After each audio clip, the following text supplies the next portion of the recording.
Good evening, everyone.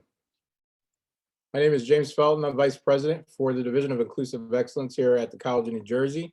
And I'd like to welcome you to the N-Word Part 2. Thank you to all those who came out last week. You're definitely in for a treat tonight for Part 2. I've been asked not to give a formal introduction as all of the panelists are going to introduce themselves. So I am going to turn it over to Mr. RahK Lash, who will start the program off. Thank you so much, Vice President James Felton. Good evening, greetings, and what's good, College of New Jersey, TCNJ. I feel like I could call myself a part of the community now. We've had a few visits last semester, and got to spend some time with you all. So welcome to the N-Word program. My name is RahK Lash. My pronouns are he, him. Coming straight out of Ithaca College as a Director for Inclusion, Diversity, Equity, and Social Change, as well as a Director for the MLK Scholar Program. So I want to point your attention to the road thus far. Last semester, we did some time in a presentation talking about origins, ownership, cultural appropriation, and really having a conversation around, who can and can't say the word. This semester, last time we were together last week, talked a little bit about, centering Black voices, right? Specifically having this conversation. And what else do we need to talk about and think about beyond just who can and can't say the word? What other conversations can exist around the N-word? So looking forward to hearing from our panelists tonight. These are personal friends that I value and respect. So I'm going to kick off. And let me put a disclaimer out there. For the sake of this program, we will be using the N-word, right, if needed. Whether it be the N-word with the hard ER, whether it be the N-word with the endearing A, the word will be said. So please do, if you're not comfortable with that, I invite you to do whatever it is that you need to do to take care of yourself, even if that means backing away from this. This is being recorded and will be posted later. So if you need to come back because you are interested in being a part of this space, please do whatever you need to do to take care of you, all right? So I'm going to kick it off to ME first. And ME, set precedence. You're going to tell us your name, your pronouns, anything else you want to share. And then I want you to talk a little bit about the so what of tonight, right? Coming to this conversation, the so what. What are you hoping the audience will do after hearing from us and being in this space? So ME, kick us off. Copy. Thank you. Good evening to the audience, to my fellow panel members, to James. I go by the name of ME. I'm a hip hop artist here in Brooklyn. My pronouns are he, him, his. A little something out there just to throw in a shameless plug. I just released a music video titled I Do with a London recording artist, Naomi Banks. You can find it on all streaming platforms as well as YouTube. So shameless plug, I'll throw that in there. The so what? That's the question we're always asking when we have these conversations. One thing that I definitely look for the audience to walk away with today is this not being the highlight in your fight for social justice or systemic oppression. This being a footnote. This is just a conversation starter. This is not the end all be all. This is just one point on that map. So that will be what I hope the audience walk away with today. I will pass it on to my spades partner, Ms. Kierra Sims. My name's Kierra, and I use she, her pronouns, and Emmy is my actual spades partner. And I am a political educator, organizer, and resource mobilizer with deep roots in the South, but I now live in New York City. And I come to this panel to share, knowledge around the cultural implications of Blackness across diasporas, across the diaspora and across different continents. And also to be in conversation with artists, with my fellow artists on this panel as well, to talk about the implications of using this word often or not so often. And I hope that people are able to use this conversation to inform further conversation, either your work life or your personal life. And I hope it's you can take away at least a tidbit of what we'll talk about tonight. And I'll pass it to Liz. Hey everyone, I'm Elizabeth Lachey, and I am the creator of Slate, which is a hip hop and R&B radio show in Asheville, North Carolina. I am also just about to own WBMU Jams, which is where Black Means Unity. It's a radio station that's broadcasting digitally. And then I am also co-director of Diversity, Equity, Inclusion, and Belonging at an independent school in Asheville.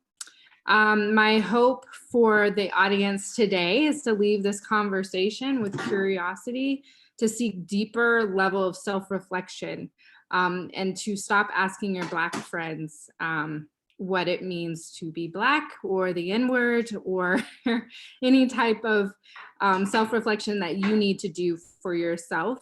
I think it's really important to analyze the words we use, the phrases, flags, images that are rooted in historic oppression. So I'm gonna leave it there, and I'm gonna pass it to Drew Drake.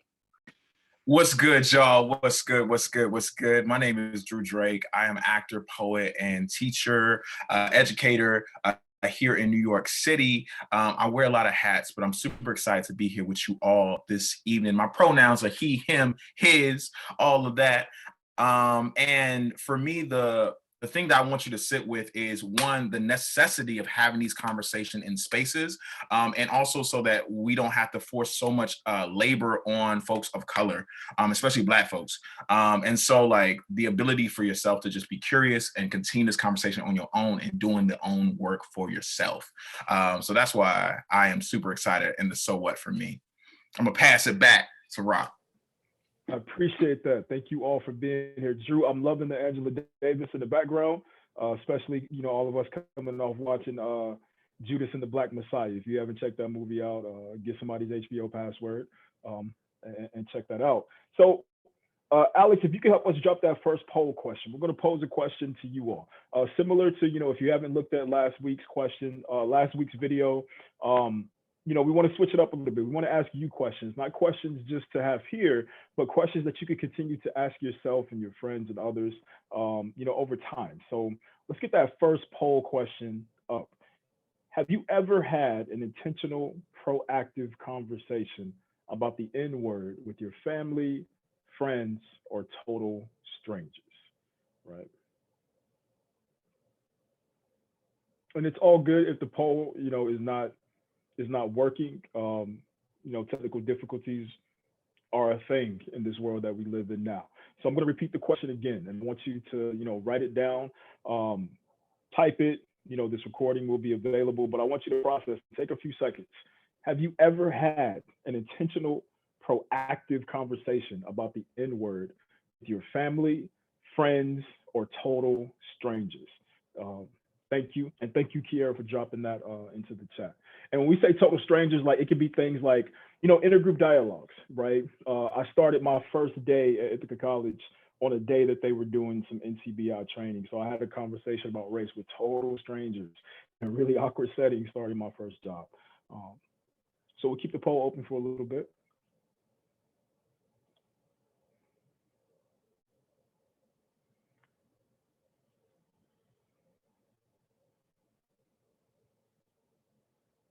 All right, let's go ahead and close that poll.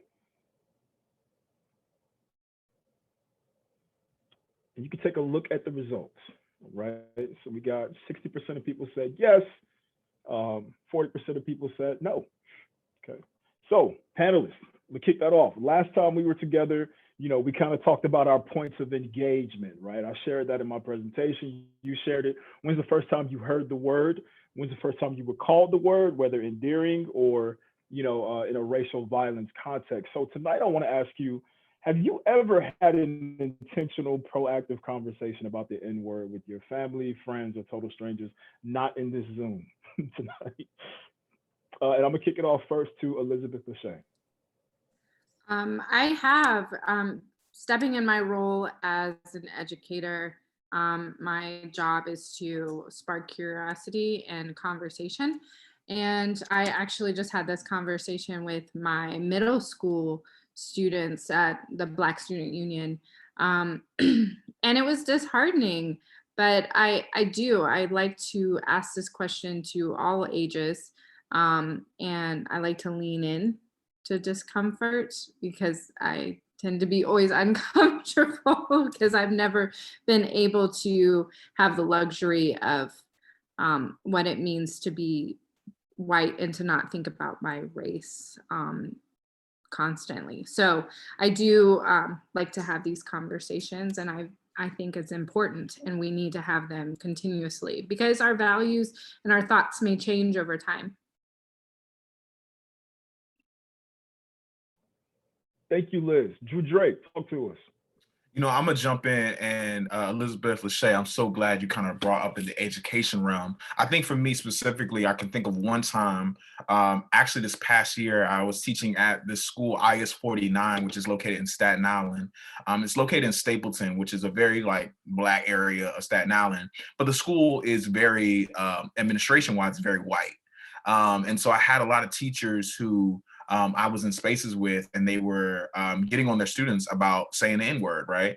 And for me as an educator, you know, showing up and being like, yo, like they're actually saying it just as endearment. Like it's not, you know, it's not something to escalate, but actually it's just something for just connection and a relationship, right? And so, but it was interesting seeing that conversation and also seeing like the disconnect, because for them, they were saying, oh, well, it's a horrible word. They should not be saying this word in school spaces. And for me, I'm like, I hear that, but also you don't understand the actual relationship and the ways that they're using it, which is very different from you, especially being a white, you know, teacher. So I definitely feel like especially in education spaces, and my family, we had this conversation. Sometimes my parents don't really use the N-word as much. And when they do, it's probably like when they playing spades or when they cooking, you know what I mean? But it's not something that is consistently used a lot in my household. But I do feel like people outside of my parents, my aunts, my uncles, my cousins, you know, we all refer to ourselves as niggas, right? And it's in an endearing way. So it is a conversation that we are beginning to have more in my direct family, and on our outside, we're having it as well too. And Drew, you bring up a good point in terms of like regulation around the particular N-word, right? You know, it was in 2016, I think the NFL, you know, the most watched sport in this country, NFL, you know, tried to, you know, regulate, was it 10 yards? I believe they tried to put some regulation around, you know, if they hear you saying the word. But it was really interesting. You know, a lot of folks were like, okay, why is it only this word? And so, you know, it makes me wonder why we still have to convince folks that race, we're not in a post-racial society, right? And that racism exists. So I appreciate that. Kierra, talk to us.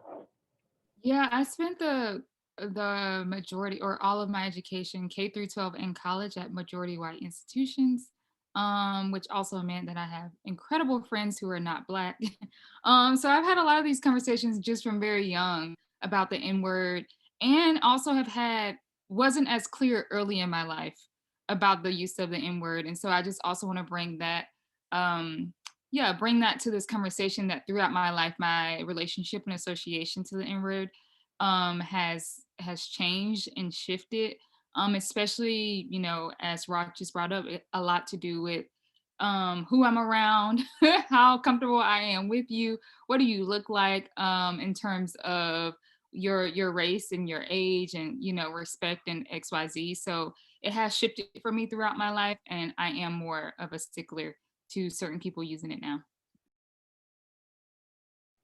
Appreciate that, Kierra. And me? Yes, sir. So the intentional aspect, yes. I too grew up in predominantly white education institutions. So most of my friends were white growing up. So that is definitely a conversation that we had. Of course, the middle school conversation always been around, well, can we say it? Then having to explain that history. But then again, as a middle schooler, I wasn't fully aware of that history. So then that led to me having that conversation with family members. I learned the way that I used the N-word was very different than the way grandma would use it. And that was very different the way mama used it. So then just even searching the use and how it ties to generations of Blackness and how that comes out. Me specifically being a member of the hip hop community, of course, our relation to nigga is very different than my mom, who was born in 1960 in segregated Burlington, North Carolina. So I mean, that the historical context and the environment that we all grew up in definitely shaped it. So those conversations were needed to have, or we wouldn't be at least my informed opinion of the use of the N-word and the history behind it wouldn't be where it is now. I appreciate Kierra and ME bringing that historical context to the conversation. In the presentation last week, again, you can go watch this as well. Talk kind of about that generational, Bob, you're talking about the generational context, but then also like the unspoken pain and the unspoken expectations around generations using the word, right? And I gave the example of like, I got in trouble a lot as a child. I don't know about y'all. I got in trouble a lot for saying stuff I wasn't supposed to say, right? And I know I got in trouble one time for saying the N-word, but it was kind of just like a pop in the mouth. It was like, you don't say that. But we also got in trouble a lot for like saying grown folk stuff. So it wasn't even necessary. It was just a pop, don't you say that? And there was so much room to have a conversation. And I think that's what Kierra was talking about, was like really kind of being confused about it. And there's so many gaps left in there. So I appreciate y'all bringing that to the space. So why do y'all feel so many of us only want to have the conversation about the N-word in terms of ownership and who gets to say it, right? Why is that the piece? So last week, I pulled up a bunch of just screenshots. When I just Googled the N-word, and everybody, I invite you to do this. Google the N-word and click news or just the main page. And the main topic that comes up is around ownership, who gets to say it, what white celebrity just got in trouble for saying it, but is okay now, right? Is working with the NAACP or something, or doesn't have to feel the weight of those consequences the same way others may, if they're in a similar situation. So why is that? Why are we obsessed with ownership when it comes to this conversation? And then on the other side of that, are there other conversations that should take place before we talk about ownership of the N-word? Drew, you want to kick us off? Yeah, let me jump in. I think, in our conversations that we've been having around why is it important, it makes me think of, I can definitely talk to, Kierra has talked about this situation as well too, but a moment of us being here in New York, and where we were in this nail shop, right? It was all these young folks that were saying the N-word, right, in this space. And my mind goes to that moment because in this moment we live in Washington Heights, Inwood area, and the specific nail shop is in a very Dominican area of town, neighborhood. And so we were in the shop and we were the only like Black folks in the space, but there was also like younger folks who we were assuming they were Dominican who were using that word a lot, right? And so it got to a place where like the constant use of it made us almost uncomfortable because we were like, yo, like they are using it crazy using it, right? And to a place of we started asking ourselves, like, why do we feel uncomfortable about the amount of the volume of their use of it? And while we kind of sat with it, we also realized in thinking about it, we had some feelings about like, would we say nigga a lot in this context, in this space where there's not a lot of us and we don't feel like that should, like it would be received well, or like it would not even received well, but it just wouldn't be, do we feel like it's an appropriate thing for us to do in this space, right? And so that was a really interesting question for us to sit with in that moment about like who has access to the word, and also how does people saying it that might not align, like they might, like we don't even know if they're like how they feel about the word, but the use of it in the space like just makes us feel uncomfortable. So it was just a really interesting moment about ownership for us in that. Kierra? Yeah, I this isn't what we talked about in our prep, but hearing this question right now just made me think of something. And I think about how magical Black people are and how we have the ability to reclaim all of these aspects of our lives that people have tried to throw at us and put us down. So I'm just over here like thinking of some of those things. And in my childhood, like what those look like is like pig feet, fat back, neck bones, oxtails, collard greens. Like we are constantly being thrown like all the trash in life. And then we're like, you know what? We're gonna make the best of it. We're gonna put some meat in these collard greens that got all this dirt on it, and we still gonna eat it. And we are so happy about this pig feet, even though we could be eating the best part of this pig, you know? And so I thought about that when you said that, and I'm like, people just mad because it used to be a derogatory word, and now it's one that has been reclaimed and that can be celebrated. So that's my response.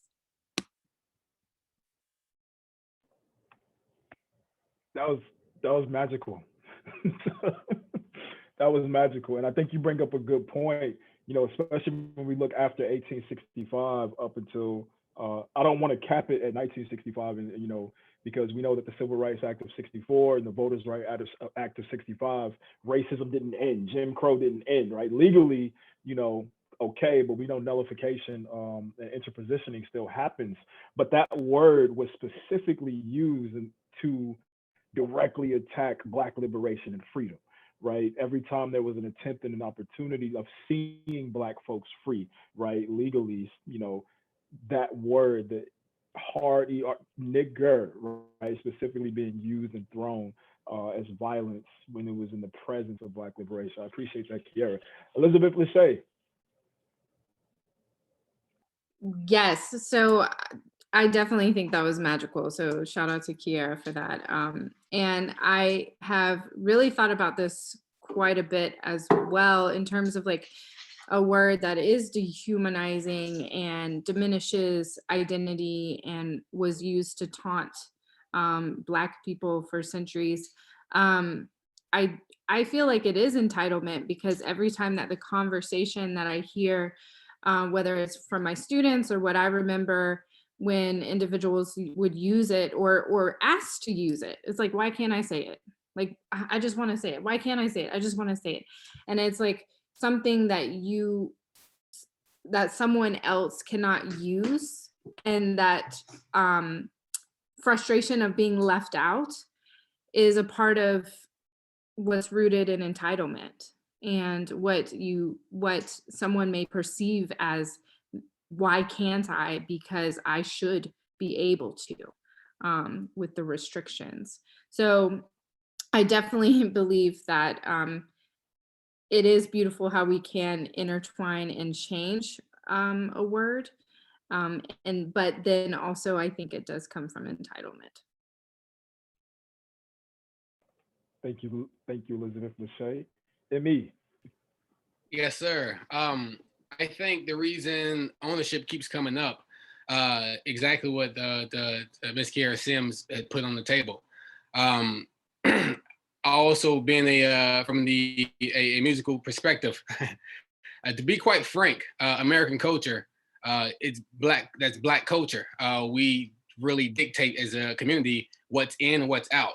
Black Twitter will let you know what's popping and what's not real fast. So I think the prevalence of Black culture in the mainstream and our usage of that word, because it's something that we've taken back, that ownership that we have over that word. I feel because of that, in relation to anything that is of Blackness, it creates this almost what's the word I'm looking for? Almost like a hot product.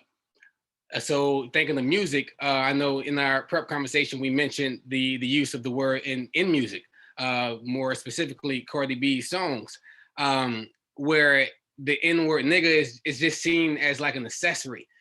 In order for this song to be hot, I have to say this, opposed to actually speaking to the history of that word, or your relationship to that word, or the community that even owns that word. What is your relationship to that community?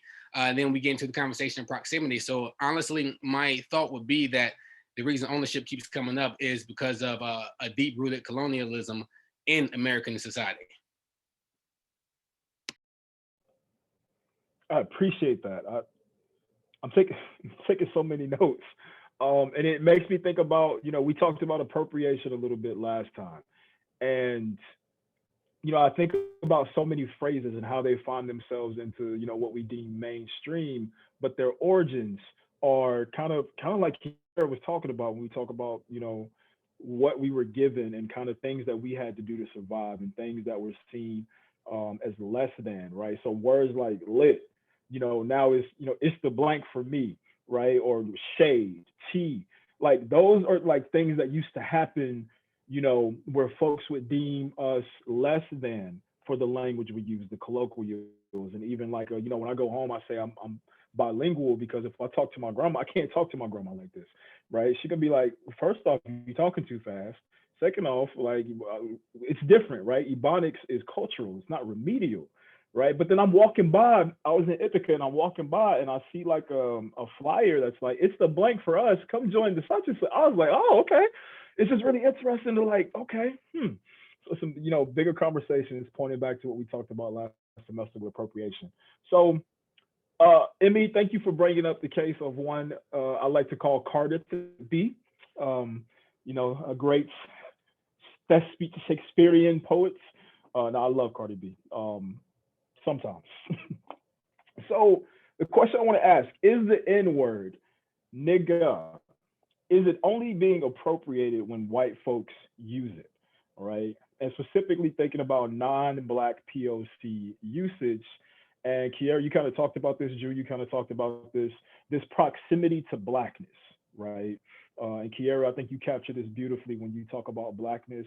What's the difference between being Black and then being African-American in a diasporic kind of way? So Kierra, would you like to kick us off on this question? Is the N-word, is nigga only being appropriated when white folks use it?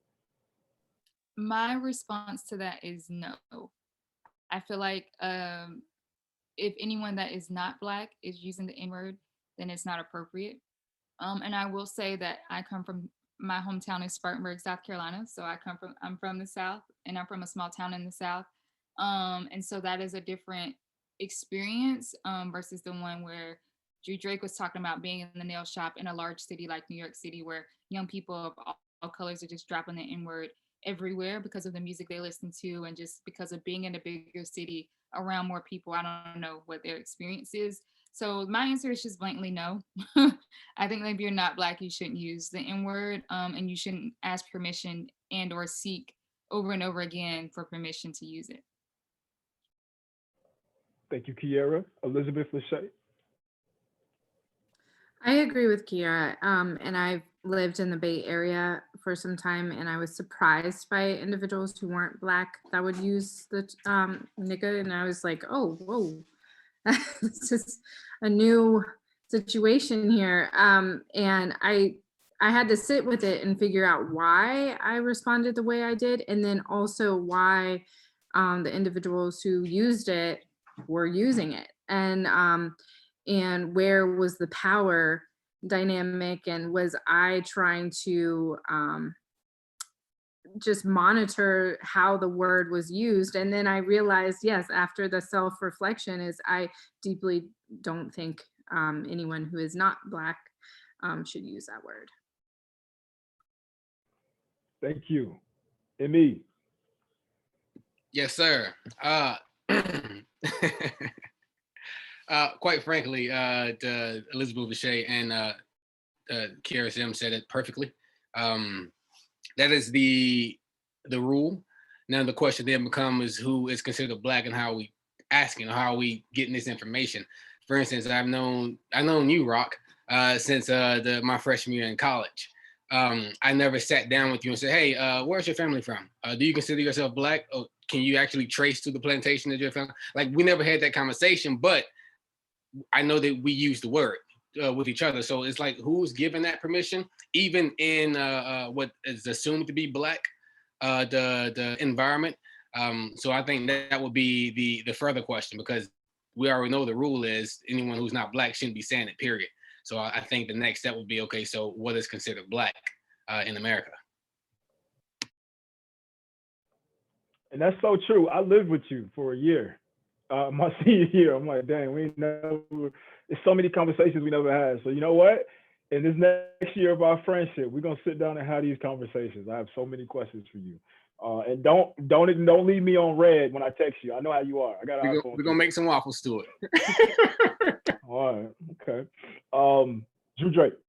Yo, I'm just gonna jump in and just add on to what Bob was saying. I definitely agree, and I think also for me, and going back to that nail salon situation, like there was so many conversations, like I don't know who this person is, right? And like how did this person identify?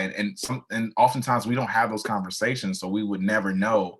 And also we never, I think in a deeper question, I wonder, like, do we just often talk about what is the definition of Blackness as like a whole, which I don't think we do. So, you know what I mean? So there's so many different layers, but I do agree that like just non-Black folks, y'all just shouldn't say it.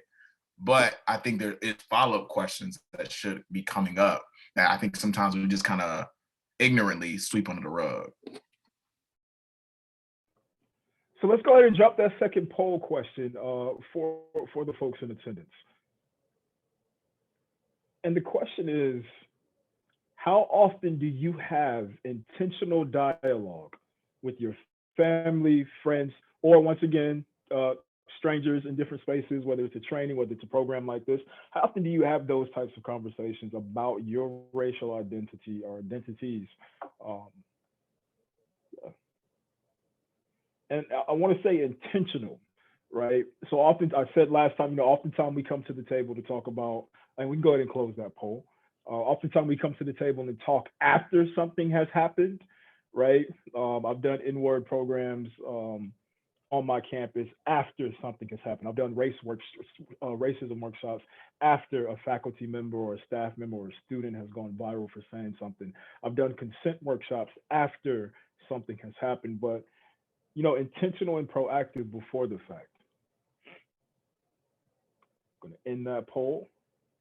All right, so we got more folks with somewhat often. So I definitely want you to sit with that, right? There's something there. I want you to think about what the panelists said they wanted to happen as a result of this conversation. And I want you to ask yourself some questions, right? Why did I answer the way that I answered? And so sorry, y'all, I got thrown off here. So I want to dive into this conversation about Blackness a little bit more, right? Because I know this ain't on the script, y'all, but y'all brought up something in terms of how do we talk about what Blackness is? Like, who gets to, because it can go many different ways, right? Where who are the gatekeepers that are policing, right? I don't even want to use the word policing, right? But sometimes, we have certain experiences where there are folks, that can be policing the word, right? Or policing your experience, or policing what they think you should or shouldn't do based off of their experience and how they perceive Blackness. And then Bob, you talked about rules and unspoken, and these rules, but not necessarily something spoken, right? So I just want to kind of it's not even really a question. I just want to push that back out there, and maybe ask us to dig a little deeper before we take any questions that our audience may have. How do we have a conversation about what is Blackness, and then how do we communicate rules?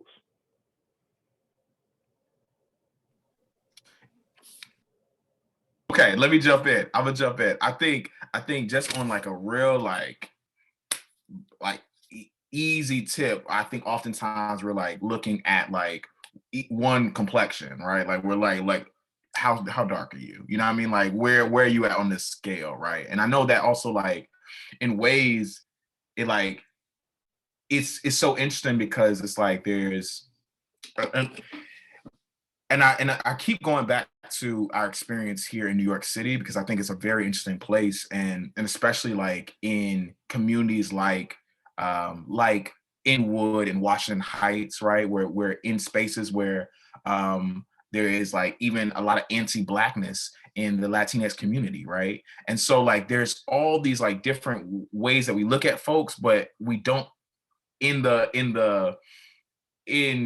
just like the unspoken rule, we're looking, but we're not having a conversation. So like even in those moments, like I wish that I was having conversations with folks about it on a deeper level, because like, yeah, they still might be just very like having a lot of anti-Blackness rhetoric in themselves or just in their lifestyle because of things that they have learned, right? And so it's sometimes even the assuming just with the like the skin check or like how dark are you look, it's still not even helping us at times because there's a deeper conversation that needs to be had.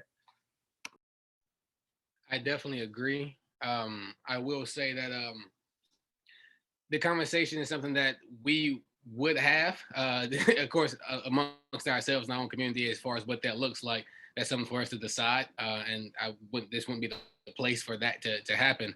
But what I will say, identity is, it gets confusing in terms of what's Blackness.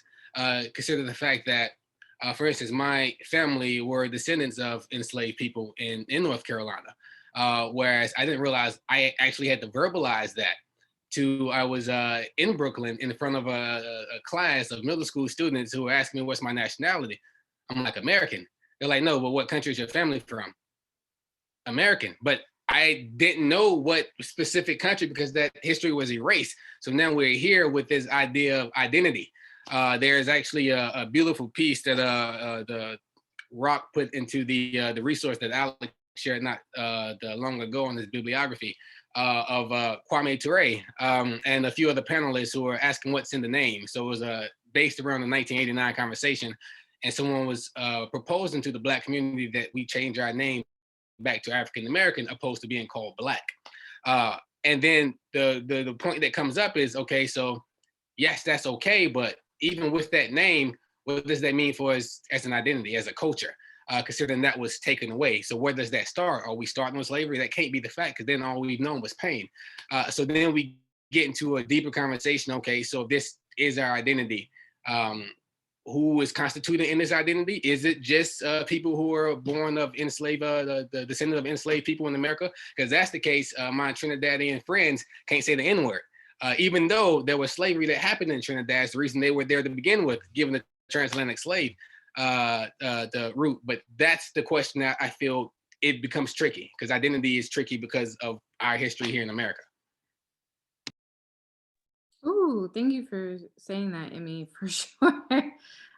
Snaps to that. Because whenever I think about the word and how I was not seen as Black enough, because I attended independent schools, I'm adopted, my mother's white, and my proximity with whiteness diminished my identity in the Black community and did not give me credibility.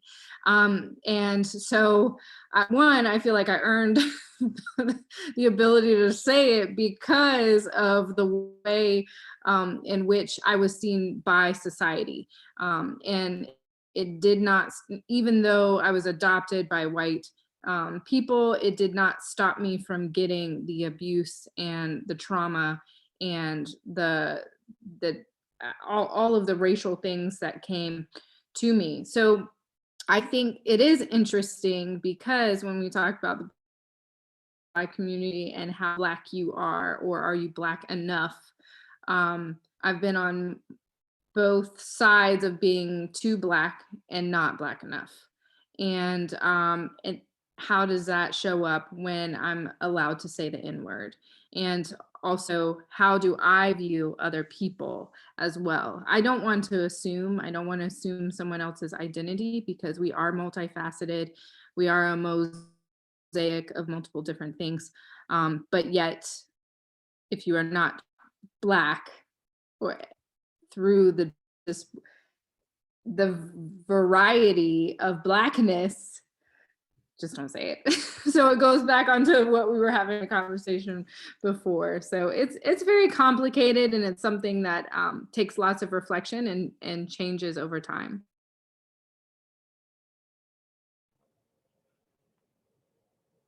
Y'all brought up a lot. Magical. That's the word we're using. Magical. This concept of, Kierra touched and agreed in the chat, and Elizabeth Lachey just really brought it out. Kind of like, using the word for validation, right? Because I talk about this a lot when I talk about masculinity, but this part of your identity that can be seen as something that can be a pop quiz at any time, right? To fit in. And if you don't fit into this group, and if you don't adhere to these standards, we're going to other you. And that happened, a lot. Same for me, in middle school, it was, I was an Oreo, right? It was like it's a white man trapped inside you, right? And I was like, because I got good grades, because, I didn't say certain things because my pops wouldn't let me wear certain things. He was a preacher, so I had to like bring a change of clothes to school to like sag my pants and wear the snowman t-shirt. And that was a lot of fabric to be carrying around all day, right? And I'm like, y'all don't understand, like, but like it was like these things that were considered, and like it was a pop quiz. And I think J. Cole sums it up, or he has something to say in his song 1985 when he was, you know, kind of clapping back, and he was like, you know, I got to keep it real. They want to be black and think your song is how it feels. And so I think tying back to that word around ownership is kind of like this love of, you know, I love blackness and what blackness has to offer. And ME talked about that with the culture and the contribution and how much, you know, blackness has informed, right? And has given. But then when it comes to like showing up for black people, right? Even by simply having a conversation about your own racial identities, right? Seems like too much work sometimes, all right? Seems like something that's impossible to now do. So I appreciate you all bringing that up. I'm gonna point folks to the chat. If you have questions for the panel, while the panel is here, feel free to private message me those things, or you can just drop them. Or if you have questions for the TCNJ community that you want to continue to sit with, that you want to, you know, post to your community members and say, you know, we want to spend some more time here, please feel free to drop those. All right. And then Kierra, want to go to you. Sorry, I wasn't overlooked. I just had to get that out there. I want to get that out there, but please bring your voice. Bring your voice. No, I was just gonna add, I would love to share an experience. 2 summers ago, I went to a Black feminism's conference in Bahia, Brazil. And it reminded me as an American, a Black American, that race is such a social construct because it was a Black feminism conference that was led by one Black womanist. And people travel from all over the world to be at this in Bahia, which is what has one of the highest populations of Black people in the whole country of Brazil and has historic ties to the slave trade.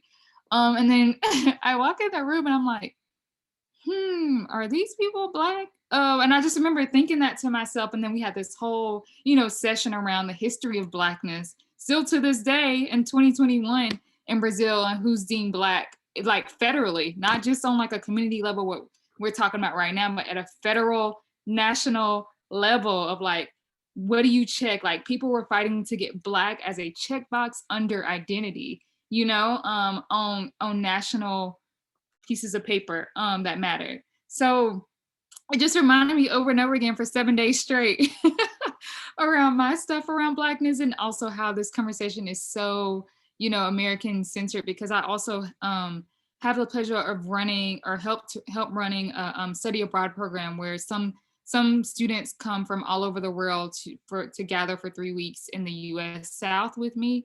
And we travel to Atlanta and Knoxville and Eastern Kentucky and Western Tennessee together. And my students from that are from like Pakistan and India, and even some from the Northeastern United States, are like, this isn't what I imagine Black people in the South to be, you know?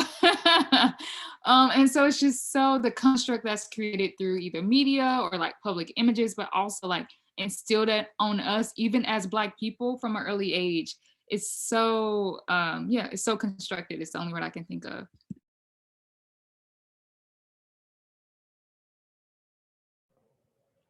All right, thank y'all. So we haven't had any questions come in, and that's okay.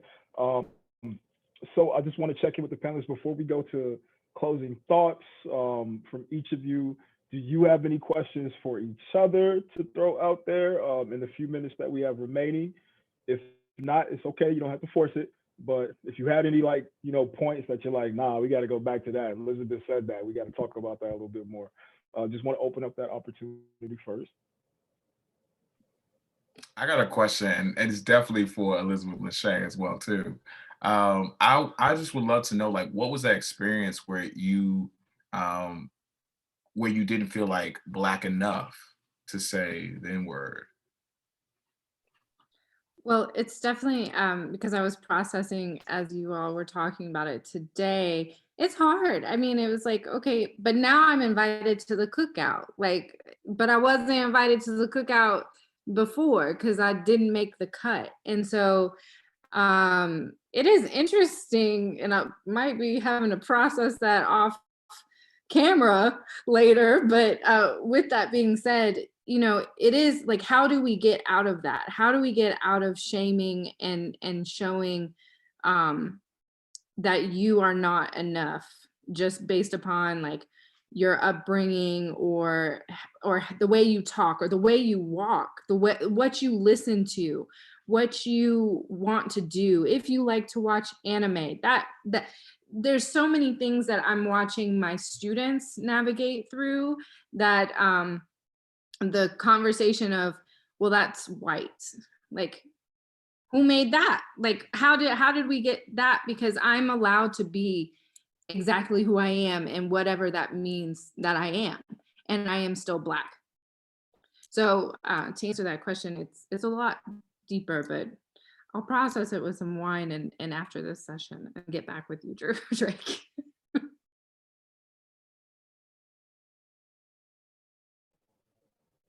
Any other questions that the panelists wanted to pose to each other?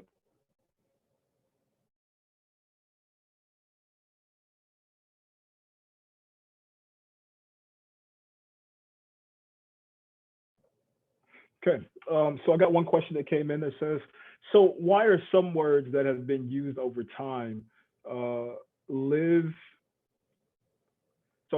why do some words that have been used over time live on in our society while others don't? Specifically thinking about the word spick for Hispanic cultures and honkies for white cultures.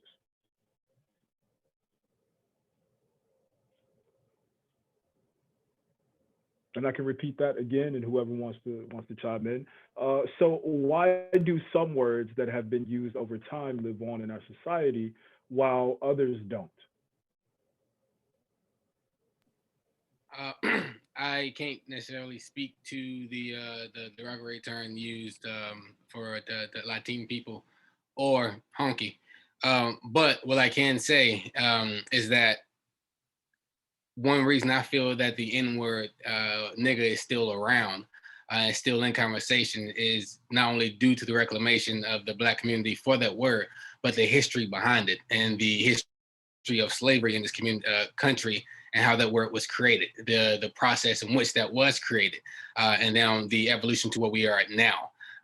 That's why I feel that it's still current and it's still something that's in topics now because of the history behind it. So in relation to to nigga, that's why I feel that one is still in conversations and at the forefront of that conversation.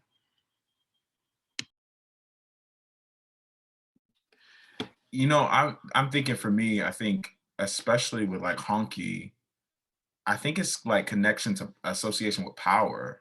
Like I feel like there was so much power that was with nigger, right?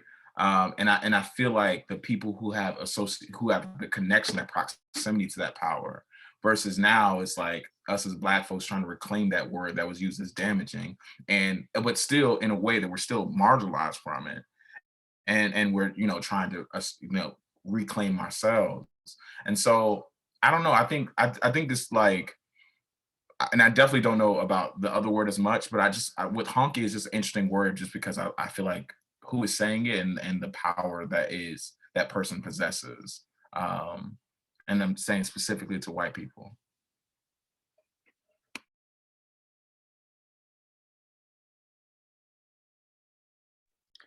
I think it's hard to get away from specifically nigger because it's still used to bring down Black people.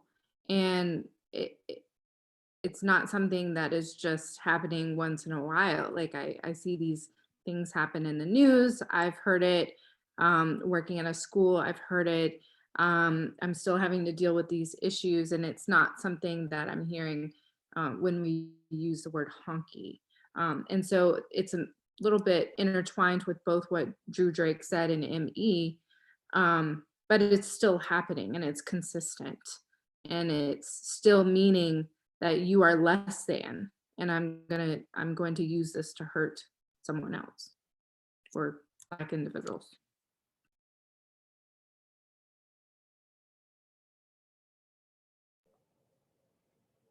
Okay. And another question came in. How should we go about bringing up conversations about racial identity with family and friends? Coming from a multiracial background, I sometimes find that I'm not enough of one race to speak to an experience.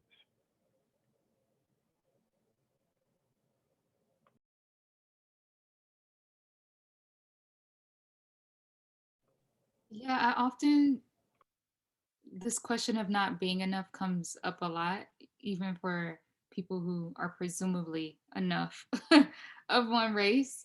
And so while that's not my experience, I say, uh, always addressing and starting conversations from a place of inquiry.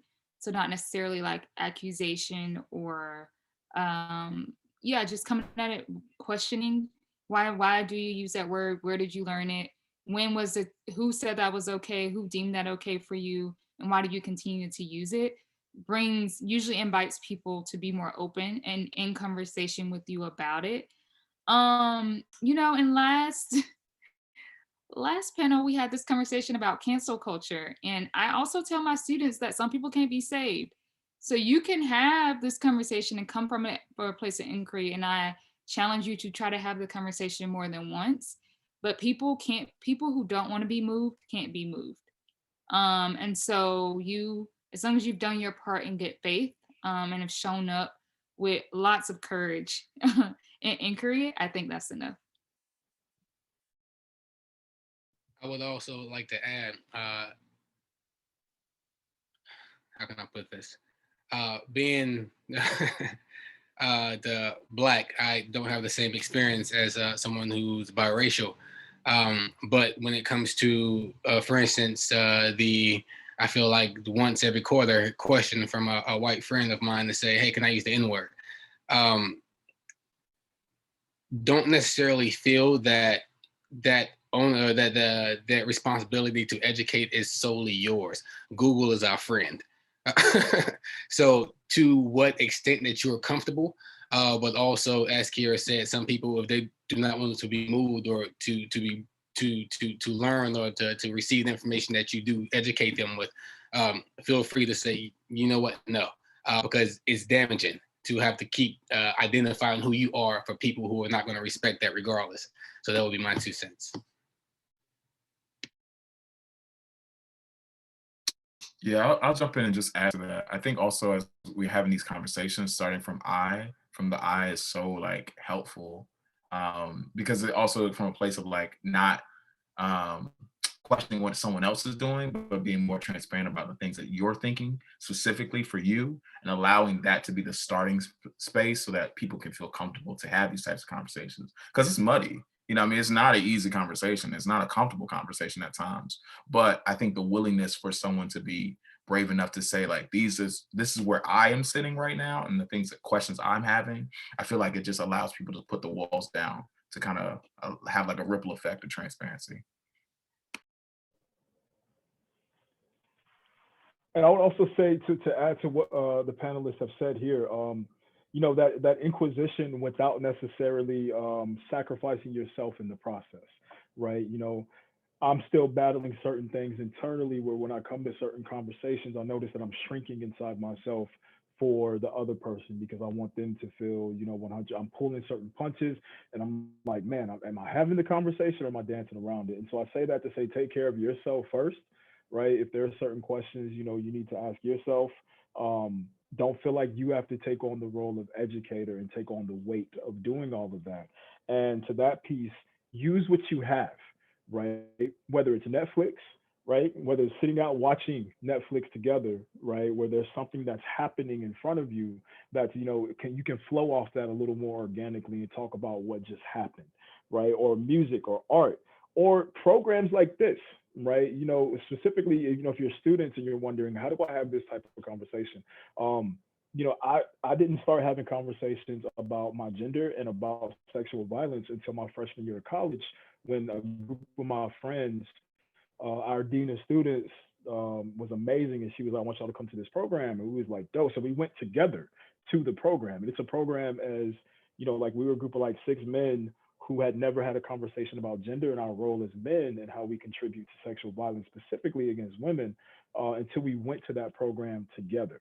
Right. So how do spaces like this and programming that's coming out of, the Division of Inclusive Excellence, or other places, across campus, can you go to those together? Right. Is that the place, where, there are educators in the space, so you don't have to feel like that. There's resources in the space, but, you're getting folks there.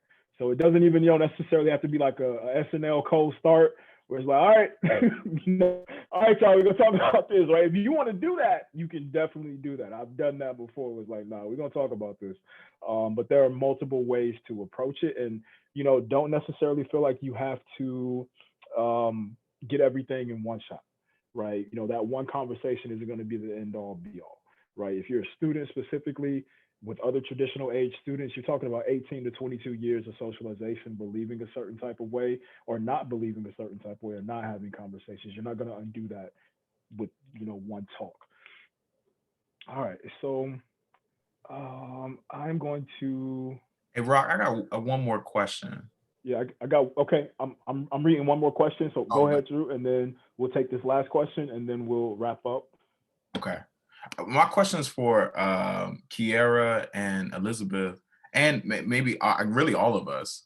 Do we feel like our connection to the N-word would be differently if we were in predominantly Black institutions, like in education-wise? Do you think anything would change of how your perspective around the N-word would be?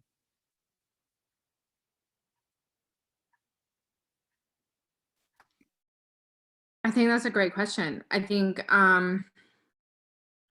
it would, because I'm usually in the space of reacting to what other people are doing, and it's coming from hurt or power dynamic or addressing an incident that happened.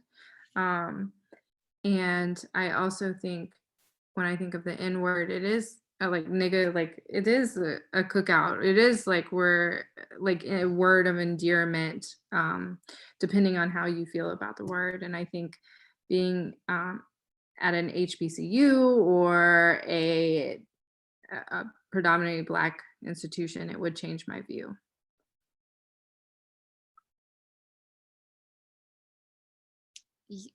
Yes, I would agree. And this question makes me think about code switching and entering and exiting spaces. And how comfortable, as I have, aged, how comfortable I am being my fullest self is also important. And the role that friends and family play in your life on becoming your full self. Thank y'all. So last question for our panelists. I come from a town that has been called a white bubble. I now go to TCNJ that is 66% white. I understand all lives matter is an ignorant phrase. Do you have any advice on how to balance acknowledging these cultural and racial differences while still being respectful and not making Black peers feel different or uncomfortable, especially at TCNJ that's predominantly white? And let me know if I need to read that one more time. Okay, I'll go straight. Okay, so I come from a town that's a white bubble. I now go to TCNJ, 66% white. I do understand that all lives matter is an ignorant phrase. Do you have any advice on how to balance acknowledging these cultural and racial differences while still being respectful and not making Black peers feel different or uncomfortable, especially at TCNJ as a PWI? I'd like to jump in first. I'm pretty sure the fellow panelists will add just to get the conversation started. But I think the first part, the first onus of this would be being honest with yourself and recognizing or becoming aware of what or how white privilege or how oppression can show up in casual interactions, how it can show up in casual thinking, and then how that turns into physical interactions with others. So I would say the first step would be honestly self-reflection. What is it that you may be currently doing, or currently thinking that could contribute to the uncomfortable feelings of others, or that could be contributing to oppression in subtle ways. So that would be my advice for the first step, is self-reflection.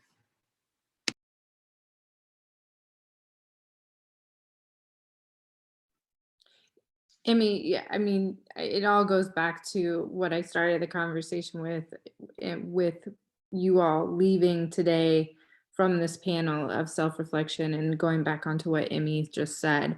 Yeah, we all have to do the work internally, but I think it's really, really important to figure out, how do you show up? How do you contribute? What is that internalized dominance? What is that privilege that you're walking with? And how are you showing up for others as well? But it has to come from self first.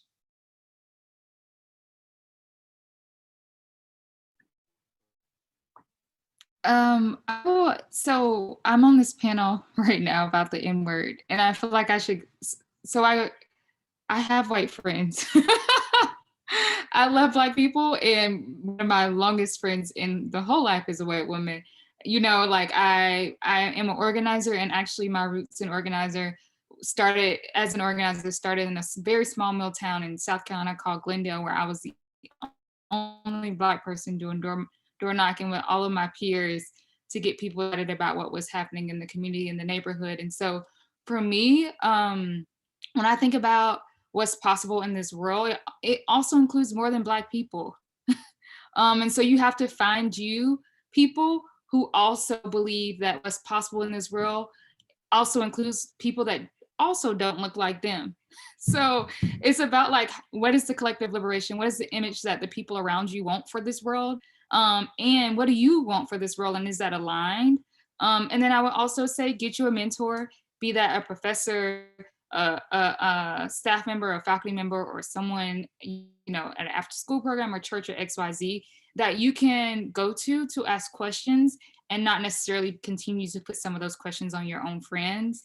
And then, you know, in college, the person I was day one of freshman year was not the person I was last day senior year. So college is like a testing ground for politics and political movement. And then you land somewhere at graduation and you're like, oh shit, I made it. And now I believe something completely different. And 4 years went by fast. And now I'm this, you know, completely different person, which is beautiful. So I also say, like, give people grace and surround yourself with people who also are just as willing to create a role with people who don't look like them, is what I'll say.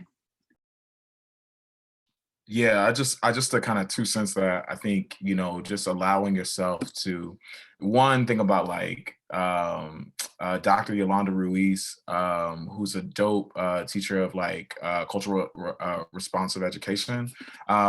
She says this thing about critical love and critical humility. Critical love being like accountability, like how are we holding ourselves accountable to communities?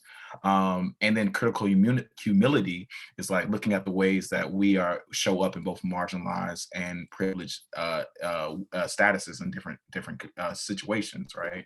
And so like ultimately thinking on that about like what are the biasness that I'm bringing into the spaces, and the best way you can do that is just by reflection, but also to know that like, and I love that Kierra brought that forth, that like it's not like a A plus B will equal C, right? And it's not like a linear line, like it's so many ups and downs and flows, and it's ever changing, right? So like giving yourself the space to know that like there's not one way to do this, and also like you're gonna have some, you know, good days and have some bad days, and that they're all necessary and needed so you get the end product. So just give yourself grace as well too. Thank you, panelists. And to wrap up that question, just, you know, my 2 cents, you know, we got 4 cent cooking with Drew. To echo the sense of self, but also thinking about, you know, one of the greatest demonstrations of learning is change behavior, right? So it's not even necessarily what your peers may need to hear, right? But at the same time, what they need to feel, right? Sometimes I feel like we get wrapped up in semantics and wanting to, performatively, be able to say the right things, but it's change behavior that we're talking about at the individual level, the group level, community, systemic, structurally. So, what are your actions, right? What do your actions speak to making sure that your Black peers don't feel different or uncomfortable? So just want to put that out there. So really briefly, gonna give everybody like maybe 45 seconds to give us a final thought. I know Drew. Drew long-winded, y'all. Drew, no, I'm just playing. I grew up in the church like Drew, so I'm long-winded as well. So that's how I was able to call that out, Drew. I touch and agree with you. No, I know that's hard to do as creatives, but in these last 45 seconds that you have, if you can just give us, maybe either whether it's something actionable, a final thought, or something to be reiterated. We're gonna kick it off with ME. All right, who's counting? Me. Honestly, there's something that RahK, you actually shared in your story that is like my new phrase now. That I've been telling people in terms of getting thought to action is from Buddha. You're not a good person because of what you think, but because of what you do. So to bring it back to this conversation, it's great to have these conversations, let's talk, because that's where the thought happens. But the thought can't just remain a thought. You have to do action, and what the action looks like is going to look different for everybody. So as Drew and Kierra just said, that it's not like a formally you can punch in and say, okay, now I'm doing this work. It don't look like that. It's how you showing up for your friends of color in the community. It's how you showing up for the community. How are you self-reflecting, giving yourself grace, of course, but how are you also showing up outside of your head and what you're thinking. So that would be what I leave you guys with. And my music video link is in the chat.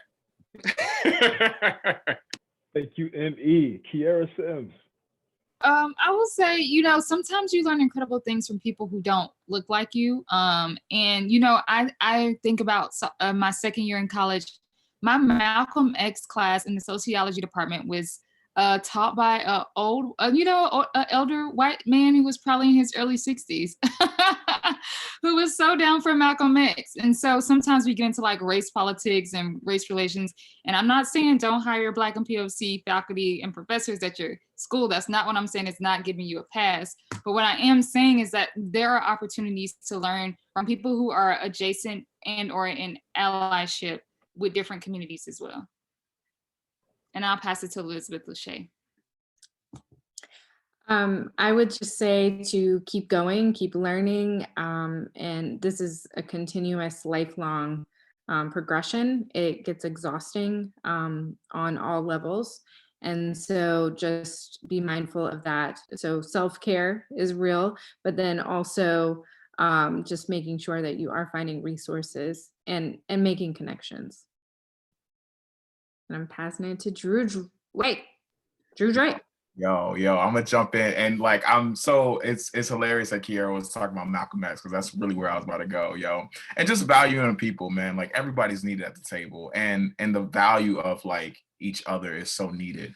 So as you're working through this, just know that like we all working through things on each other together, right? We're all working through something else, and so just have grace for yourself and just have that spark to want to make sure that everyone is valued. Thank you so much, Vice President Felton. Back in your hands. Well, thank you again, panelists. I learned something different this time from the last time you did this in the fall. Thank you for a very thought-provoking and engaging conversation. Thank you to all who came out tonight. This session is being recorded, so watch it again. Tell your friends. Tell them to watch it again as well. We'll have it on the division website. And with that, we have about 3 or 4 more events left for Black History Month this week. We hope you come out and attend them. And we wish everyone a good night.